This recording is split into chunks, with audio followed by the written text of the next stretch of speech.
Bonjour. C'est moi Orson Welles. J'aime pas trop les voleurs et les fils de pute.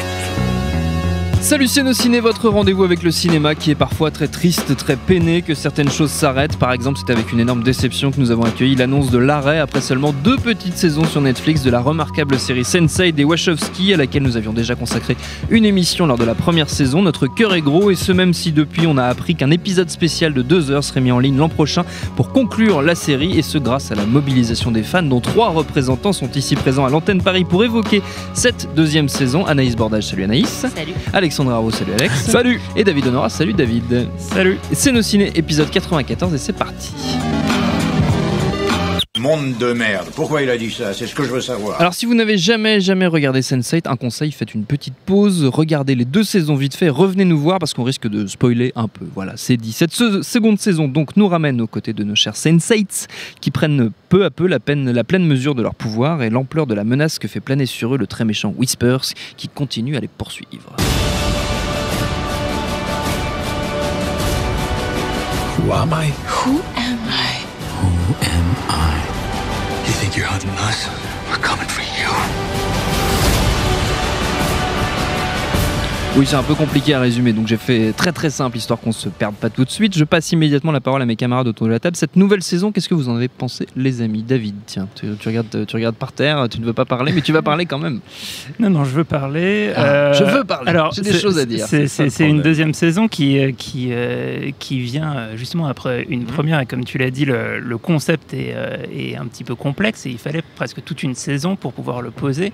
Et du coup, tout l'enjeu de la 2e saison était d'exploiter ce qui avait été posé, sachant qu'entre la première et la 2e saison, il y a eu un épisode spécial de Noël qui était exactement ça, c'est-à-dire un épisode de Noël. On peut dire, c'était un vrai Merry Fucking Christmas, je crois qu'il s'appelait. On va pouvoir Happy Fucking New Year peut-être. Happy Fucking New Year peut-être, je ne sais plus.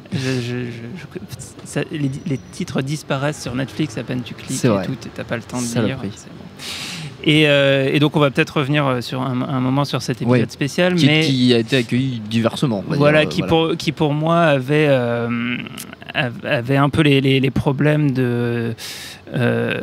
qu'on peut parfois reprocher à Sense8, c'est d'être d'avoir un gros cœur en guimauve, quoi, et du coup des personnages parfois un petit peu archétypaux, voire caricaturaux, et qui vont parfois en fait servir de support à de très bons sentiments très appuyés. Et évidemment dans l'ambiance des fêtes de fin d'année, on était un peu au sommet de ça. Tout ça dégouline un peu beaucoup. Et donc cette histoire, juste pour résumer un petit peu le truc, on a des personnages aux 4 coins du monde qui sont tous connectés par la pensée, qui peuvent intervenir dans la vie et dans l'action de chacun par cette connexion. Secourir l'un l'autre. Et c'est un enjeu à la fois esthétique, un enjeu de montage, c'est-à-dire qu'on a énormément de scènes qui sont tournées en extérieur, ce qui justifie en fait le coût de la série. On est sur une série qui est sur du 8 millions de dollars par épisode, ce qui explique en partie le fait que ça a été annulé par Netflix. C'est une série qui est très coûteuse. Et en fait, à la fin de la première saison, on comprend bien tous les mécanismes et ce que ça va permettre. Ça va permettre notamment de mettre en scène de l'action, du sexe, etc., qui vont faire intervenir les 8 personnages et qui vont, d'un cut à l'autre, en fait, nous faire traverser des milliers de kilomètres. Et ce que je trouve assez satisfaisant, c'est que dans cette saison 2, on trouve des nouvelles manières en fait, d'exploiter ce dispositif. Et on a un certain nombre de scènes d'anthologie qui je trouve, sont hyper intéressantes. Et en plus, on arrive à la fin de la saison 2 avec de nouvelles évolutions dans l'histoire. On découvre au fur et à mesure de la saison qu'il y a plusieurs clusters et à la fin même qui en a des Un centaines. cluster, c'est donc ce groupe de gens connectés entre eux. Exactement. Et ça ouvre des perspectives incroyables qui malheureusement devront être traitées simplement en 2 heures dans l'épisode spécial. Oui, ça risque de se conclure assez rapidement. Alexandre. Je suis assez d'accord avec ce que vient de dire David, parce que pour moi toute la réussite de la série, c'est même s'il y a de très bonnes choses du côté de l'interprétation, du scénario, etc., mais c'est la maîtrise formelle du montage qui permet, avec j'imagine un plan de travail relativement hallucinant, de script, de préparation, de storyboard, etc., de faire une histoire entièrement visuelle. Parfois on pourrait presque se passer dialogue, et d'ailleurs il y a des scènes qui sont uniquement musicales. Oui. La musique a un rôle extrêmement important dans la série, et on a vraiment des séquences qui sont chant contre chant. Il y a un chant qui est tourné en Inde, l'autre contre-chant qui est tourné à Nairobi, et c'est d'une ambition formelle hallucinant, et ça représente un travail complètement monstrueux. Et qui effectivement s'est illustré dans cette saison 2 par des nouvelles trouvailles, notamment je pense à cette scène un peu dingue dans un restaurant berlinois de gunfight plus combat physique, qui est chorégraphié vraiment comme une comédie musicale par moments, avec avec les personnages qui disparaissent dans le dos les uns des autres. Exactement, et ce côté un petit peu comme des chorégraphies. Ce sont des chorégraphies. Alors déjà de manière générale on parle de chorégraphie quand il y a des combats qui sont réglés, mais là c'est aussi pas seulement de la baston, c'est carrément quelque chose qui peut s'apparenter à de la danse, quand il y a des mouvements qui doivent apparaître en rythme, comme pour montrer les conséquences d'un coup sur les 8 personnes du cluster. Et donc ça, c'est quelque chose d'extrêmement très satisfaisant. Après, ça reste une série qui, de par son nombre de personnages, a énormément d'enjeux, énormément d'arcs narratifs. Certains sont plus satisfaisants que d'autres. Il y a des histoires qui parlent de corruption, des histoires qui parlent d'accès à de s'investir dans la lutte politique. Il y a des histoires qui parlent de l'addiction. Enfin bon, il y a énormément de choses comme ça. C'est parfois t'as fait tellement d'informations et de sentiments à accepter et à digérer, que parfois ça peut ressembler un peu à un coup bluff. Et à la fois, je pense que c'est la série par excellence Netflix, puisque c'est une série qui prend son temps et qui doit vraiment être.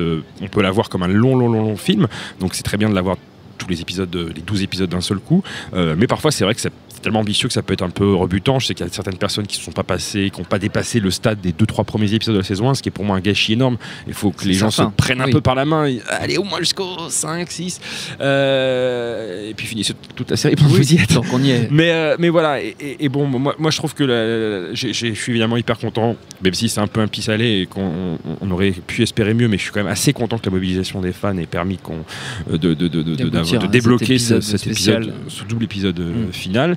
Je ne sais pas dans quelle mesure ça va devoir ratiboiser les ambitions des Wachowski, sachant aussi que ce qui peut expliquer, mais j'en suis pas certain parce que je connais pas exactement les apports de l'une et de l'autre, mais rappelons que cette saison 2 par rapport à la première, la différence c'est que une des 2 sœurs Wachowski, donc en l'occurrence c'est Lily, a fait une pause et donc n'était pas présente. Oui. C'est la première fois de leur carrière que les 2 frangines, ex-frangins ne travaillent pas ensemble. Elle a fait une pause, et donc du coup c'est uniquement Lana Wachowski qui a dirigé les épisodes, avec aussi des collaborateurs réguliers, saison, oui. James McTeague, Tom Tykwer, etc.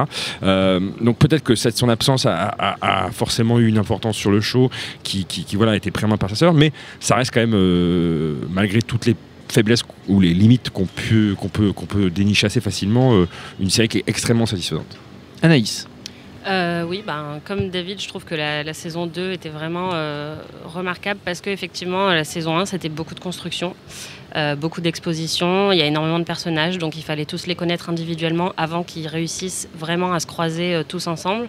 Et effectivement, c'est vrai que le début était un peu difficile, et je crois que c'est qu'à partir du 5e ou 6e épisode de la saison 1 qu'on rentre dans le vif du sujet. Donc effectivement, la saison 2, là, ils ont le champ libre, tout le monde, on connaît déjà tous les personnages, donc... on est à fond dans l'action. Et du coup, la saison 2, je trouve, est tellement au-dessus de la saison 1 qui était déjà très très bonne, quoi. Et en plus, ce que j'ai beaucoup aimé, c'est que l'univers est élargi, comme disait David, et notamment avec tous les alliés, en fait, des sensitifs, puisque chacun individuellement a un petit ami, une petite amie, un collègue, un parent qui va les aider. Donc on n'est plus que sur les 8. et neuf parce qu'il y avait déjà une petite amie, Amanita, très importante dans la saison 1. On a vraiment élargi le cercle et la saison en est encore meilleure, quoi. Et en plus, il y a quelque chose dans l'écriture des personnages qui est importante et qui va effectivement dans le sens de ce que dit Anaïs sur le fait que on a l'impression que l'esprit de Sense8 se propage petit à petit à plus de personnages et à plus de monde et éventuellement d'une manière utopique aux spectateurs et du coup au monde entier. C'est qu'en fait les personnages sont construits de telle manière que individuellement ils ont finalement assez peu d'intérêt. C'est ce que je disais quand je trouvais certains personnages caricaturaux. C'est vrai que il y a un personnage, un couple de trans et lesbiennes à San Francisco, une coréenne qui fait des arts martiaux, voilà.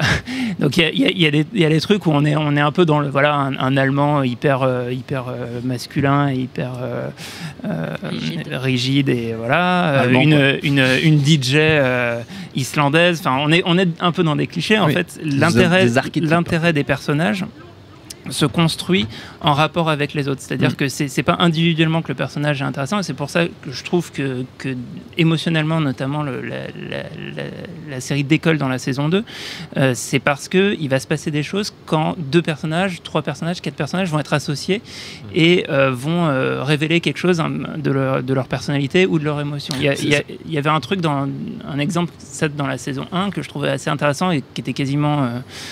pas forcément hyper marqué, hyper souligné. Il y a un moment où un des personnages féminins a ses règles et un des autres personnages masculins du cluster ressent les symptômes des règles. Et du coup, il y a des formes de connexion comme ça hyper profondes qui se transmettent. Et il y a un autre exemple comme ça au tout début de la saison 2. Qui va dans le sens de cette ouverture à des cercles plus larges, avec cette scène hyper bien vue où Caféus est en train de conduire son bus Van Damme et avec un des films de Jean-Claude qui tourne à l'écran. Et en fait, le bus est chahuté par la route.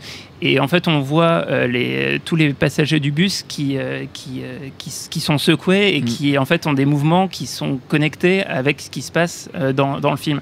Et cette image raconte ce qu'est Sense8, c'est-à-dire une connexion qui, d'une manière utopique, serait universelle entre tous les abonnés Netflix et tous les spectateurs du monde entier. Et puis ce que tu dis, ce qui est intéressant, c'est qu'effectivement, chaque personnage de la série peut interagir. Et c'est assez marrant parce que, par définition, on a l'impression que les créateurs de la série, les scénaristes, sont un peu dans la position de mixologues, de spécialistes en cocktail, qui ont devant eux 8 ingrédients, minimum, il y en a plus si on compte les personnages secondaires, mais 8 ingrédients qui peuvent mixer à leur sauce, dire alors tiens, ça fait longtemps qu'on n'a pas eu d'interaction entre l'acteur mexicain gay et le jeune conducteur de van kényan, tiens, on va les mettre dans une scène ensemble. Des fois, c'est pas souvent des associations qui pourraient paraître logiques, mais en fait, si, ça marche très bien. Et ce qui est assez marrant, c'est que cette dynamique-là de chorale, de groupe, c'est quelque chose auquel on est très habitué dans tout ce qui est sitcom. Je pense par exemple, on va dire des exemples typiquement bidons de Friends ou I Met Your Mother, où on a à peu près 6 personnages fixes et qui vont de temps en temps être coincés dans l'ascenseur, ces deux-là. Mis par pair, exactement. Sauf que là, par définition, Sense8, c'est comme si, on le disait tout à l'heure, c'est une série qui est littéralement tournée aux 4 coins du monde et où les personnages sont dans la réalité jamais physiquement présents, mais par le biais du concept même de la série où les personnages apparaissent dans la psyché de l'un ou de l'autre, il peut y avoir ces réunions-là malgré tout. Ils s'affranchissent de la barrière géographique, physique, et on a donc toute une combinaison possible combinaison de choix de caractère, de partenaires et donc d'interactions différentes selon les humeurs, et sachant que ça peut donner à la fois des scènes parfois extrêmement touchantes, extrêmement badass quand c'est de l'action, ou extrêmement drôles. Il y a des scènes de pure comédie dans Sense8, c'est comme souvent d'ailleurs chez les Wachowski, une variété de tons selon les scènes qui marchent très bien, et de manière générale, comme pour approfondir ce que disait David sur ce qu'on pouvait éventuellement la métaphore qu'on pouvait tirer sur ce que représenterait la communauté Netflix de spectateurs sur l'effet de la série, de manière générale, c'est un peu quand même une métaphore sur la création, et en particulier sur la création cinématographique et télévisuelle. Le fait d'être connecté à quelqu'un d'autre qu'on n'a jamais vu, c'est le principe même d'une série, c'est-à-dire de faire en sorte qu'on ressent de l'empathie pour des gens qu'on n'a jamais vus, des personnages fictifs. Et donc finalement, voilà, le fait que les spectateurs arrivent, et on l'a vu avec la démonstration formidable des fans de la série, à ressentir autant d'empathie pour des personnages, c'est que la série voilà, a fait son œuvre et que les réalisateurs ont bien fait leur coup.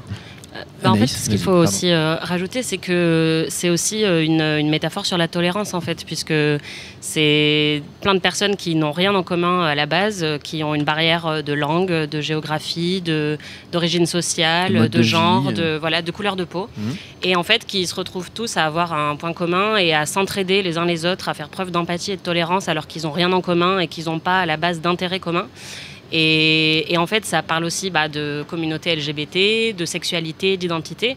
Et du coup, ça parle aussi de ça, quoi. Ça parle de tolérance. Et la raison pour laquelle il y a énormément de fans qui étaient déçus, c'était aussi pour ça. C'était parce que ça offrait une représentation que beaucoup de gens n'ont pas généralement dans la pop culture, quoi. C'est important de préciser. C'est important de le préciser. Je pense qu'effectivement, ça a joué beaucoup dans l'amour et l'attachement profond des fans. Je voudrais qu'on dise un mot on a commencé à le faire au début de l'émission, de l'épisode de Noël. Cet épisode un peu bizarre, un peu bâtard quelque part, enfin qui en tout cas a été accueilli un peu plus fraîchement, moi qui m'a un peu désarçonné dans sa facture. En tout cas, David, tu avais commencé à en parler tout à l'heure. C'est surtout, alors moi rétrospectivement, je regrette cet épisode parce que je me dis que, enfin, je me pose la question, est-ce que ça a eu un impact dans le fait que derrière la série soit annulée? Est-ce que ça a créé des difficultés? Je pense que le problème est plus général dans le sein de Netflix qui est en train de fermer quelques robinets au passage. Évidemment, il y a une logique, enfin voilà, de coût et ça coûte moins cher de faire des séries comme Baby, je ne sais plus quoi, que j'ai arrêté au bout Baby Boss, que j'ai arrêté au bout de 10 minutes tellement c'est horrible. Mais du coup, en fait, alors je dirais que un des problèmes de cet épisode de Noël, c'est qu'il était à la fois peut-être dans un abus du côté superfétatoire de l'utilisation et de la mise en scène du cluster, qui en fait en soi, ce qui me paraît le plus intéressant d'un point de vue d'une série, c'est de réfléchir à comment on peut exploiter de manière aussi diverse que possible le concept. Et comme disait Alex tout à l'heure, ça ne sert pas que pour des scènes d'action. Et on peut, du coup, il y a dans la saison 2 notamment une sorte de double discours parallèle qui est construit grâce au mix de deux personnages. Et qui est émotionnellement hyper puissant, alors que je dirais que les deux discours séparés n'auraient pas eu le même impact. Et en fait, dans cet épisode de Noël, je trouve qu'on reste un petit peu trop uniquement sur un... Peut-être l'aspect un peu revendicatif de la série, qui, je suis d'accord avec Anaïs, c'est hyper important, mais qui à mon sens passe mieux et est plus efficace quand il est vraiment complètement intégré à la fois au concept de la série et à la fois à la réalité de ses personnages.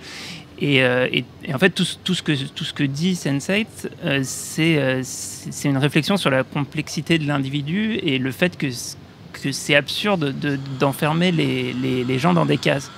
Et donc, à plus forte raison, un personnage ne peut pas se définir par sa sexualité ou par son origine ou sa couleur de peau, etc. Il y a le problème aussi, c'est que juste le concept même du Christmas Special, qui est quand même un épisode, un genre en soi presque des séries anglo-saxonnes. De l'entertainment américain. Voilà, et où tu balances un épisode donc, pendant la période des fêtes, et qui en général un poil coupé du reste de la série. Voilà, c'est comme les fêtes de Noël dans la vraie vie, où c'est censé être une sorte de bulle un peu à part du reste, du quotidien et tout. Et c'est un peu le cas dans cet épisode-là, mais en même temps, ils peuvent pas s'empêcher, vu la série, vu les enjeux, de faire avancer l'histoire, ce qui est bien normal. Mais du coup, ça gâche un peu, enfin en tout cas, ça prive un peu l'épisode de cette aura spéciale qu'il aurait dû avoir. Et du coup, c'est bien d'ailleurs la raison pour laquelle il est considéré in fine comme le premier épisode de la saison 2, maintenant dans les listings officiels de Netflix. Netflix. Et du coup, on peut se demander quelle a été un peu la stratégie. Est-ce que c'était faire un petit cadeau aux fans en mode voilà, vous allez pas avoir patienté jusqu'à des mois, ou relancer l'attente et convertir de nouveaux fans, c'est-à-dire forcer, attirer des gens à découvrir la première saison pour se faire l'épisode spécial en question. Et comme on le disait tout à l'heure, vu les résultats, peut-être que ça n'a pas eu quand même l'effet escompté. Donc il y avait peut-être ce choix-là qui était un peu ambitieux, mais qui n'a peut-être pas non plus été facile à... Il arrive peut-être un peu trop tôt. En fait, on n'a peut-être pas eu le temps justement c'est conceptuellement, justement, parce que c'est un exercice spécial, ça a du sens quand on est très très attaché à ce personnage, même si je comprends très bien que la série a eu un impact fort qui fait que énormément de fans se sont très vite attachés au personnage. Je trouve que ça arrive un peu tôt et surtout ça casse quelque chose qui était les attentes énormes qu'on pouvait avoir à la fin de la saison 1. Anaïs. Moi, je l'ai vu juste avant de voir la suite, en fait. Je ne l'ai pas regardé à Noël. Je voulais attendre que tout le reste arrive. Et ça s'intègre parfaitement à la saison 2, en fait, en voyant tout d'un coup. J'ai trouvé effectivement que c'était beaucoup de fanservice, qu'il y a énormément de scènes musicales super touchantes, il y a des scènes d'action, il y a partout, l'orgie comme dans... Voilà, exactement. Il y a vraiment tous les ingrédients en fait super cool de la saison 1 sans toute l'intrigue chiante entre guillemets. C'est vraiment que du pur service de fans et en même temps ça lance quand même un peu le début de l'intrigue parce qu'il y a des points importants, notamment un des personnages qui prend de l'héroïne, etc. Tout ça s'est introduit dans le premier épisode qui après a un impact très important sur le début de la saison 2. Et en fait, en regardant tout d'un coup, ça m'a pas semblé aussi détaché du reste de la saison que ce que vous avez pu ressentir effectivement en le voyant tout seul. Ça a dû être un peu différent. C'est la meilleure façon de le voir, je pense. Je pense que tu avais eu raison. Avant de se quitter, chers amis, on déroge pas à la tradition, on va prendre quand même le temps pour quelques recommandations. Alors c'est l'été, les gens ont un peu de temps, vous leur conseillez de regarder quoi en ce moment s'ils ont déjà tout vu Sense8, Alexandre? Oh là là, alors tu me prends Je te prends complètement au dépourvu. T'avais qu'à bosser un peu avant de venir. Alors du coup, je vais passer dans un... On peut changer de registre, c'est ça aussi Sense8, on change de registre tout le temps. C'est ça Sense8. Alors d'ailleurs en plus, je vais parler d'un truc français, et parce que je pensais que la fin de la saison 2 de Sense8 teaser un peu vaguement un détour par Paris mais peut-être que je me trompe complètement, mais je ne serais pas surpris de les voir passer par la France, mais peut-être que ça va changer vu que c'est un seul épisode. Non, je vais parler d'un truc français qui n'est même pas une fiction et qui n'est même pas qui est une série, mais une série d'un format très particulier, un de ces nouveaux formats faits pour les nouveaux usages, les nouvelles consommations, et c'est une série, un 6x10 minutes documentaire qui s'appelle Biarritz Surf Gang et qui a été sorti par la plateforme Studio Plus qui appartient au groupe Canal. Ils ont fait pas mal de fiction dessus, j'en ai vu aucune, j'avoue, mais Biarritz Surf Gang, je l'ai vu, et c'est donc un truc sur une histoire que je ne connaissais absolument pas. Alors je savais que Biarritz c'était une terre de surf par excellence, mais je ne savais pas qu'il y avait une bande, la bande de la plage, la grande plage de Biarritz, qui dans les années 80 était littéralement punk. Les mecs se torchaient aussi bien en faisant les entraînements que les compétitions. Ils tabassaient la gueule des Australiens qui venaient leur piquer leurs vagues et leurs meufs. Et la série en elle-même, donc cette série documentaire, est faite à la fois d'entretiens avec les survivants, d'images d'archives et d'archives animées façon graphisme old school, un peu punk fanzine américain. Le résultat est hyper surprenant, très très abouti, et c'est assez dommage finalement qu'il soit cantonné à cette plateforme-là qui a encore assez peu d'utilisateurs, mais justement peut-être que ça va en faire parler. Je sais qu'une série qui mériterait d'être vue sur grand écran et pas sur un simple ordinateur de portable ou une tablette. Mais voilà, Biarritz Surf Gang, le premier épisode est facile à trouver gratos sur internet, il a été filé par Télérama et Combini entre autres, donc allez voir si ça vous plaît, mais je pense que c'est une bonne suggestion. Pas mal. Anaïs? Pour rester dans Sense8, si vous aimez l'ambition formelle de Sense8 et le nombre de personnages très importants, regardez Twin Peaks saison 3. Je pense que vous ne pouvez pas faire mieux en termes de série très très très très très ambitieuse et complètement barrée. Et sinon, une série qui est un peu moins connue mais qui entame sa 4e et dernière saison en août, il me semble, c'est Halt and Catch Fire, sur le boom de l'informatique dans les années 80 aux États-Unis. C'est super cool. C'est des saisons de 12-13 épisodes, donc ça se regarde assez vite. C'est vraiment génial. Ça démarre un peu comme Mad Men dans les années 60, sauf que là, c'est dans les années 80 avec des ordinateurs. Et c'est super cool. Voilà. Et c'est féministe. C'est disponible sur quelle alors, ça vient de AMC. C'est AMC. Voilà. Okay.